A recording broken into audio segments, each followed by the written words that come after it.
Today we're going to take a quick look at this gaming mouse. The company did send this over and compensate me to make this video, and this thing is super nice, so let's go ahead and take a look at it. So first of all, I will mention that it is very ergonomic to my hand, so it feels very good in my hand.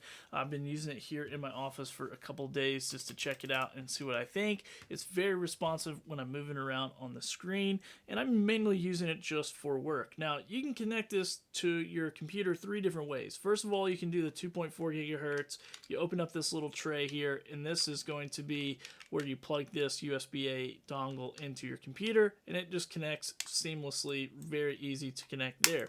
When you're not using it, you can put it back in there, or you can switch over to Bluetooth and then press and long hold these three buttons. So it's going to be your left, right, and your scroll wheel. You press those down. This is going to flash on the side, and then you can connect it to your computer. Then the third way is with the cable. You can just wire it right into your computer that way.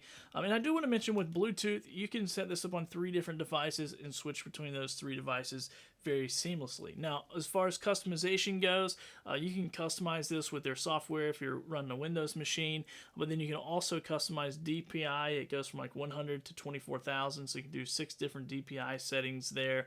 It does have an 800 milliamp battery, so it's going to stay charged for a while. You have your forward, backward, your scroll wheel, your left and right, and this clicks as well, the scroll wheel does. And you can jump into the software and customize all these different things the way that you want to for your gaming experience or your work experience. So overall, I think it's a really good quality mouse. I've had no issues with it since I've owned it, and I hope this video gives you a good idea what comes in the box and how it works.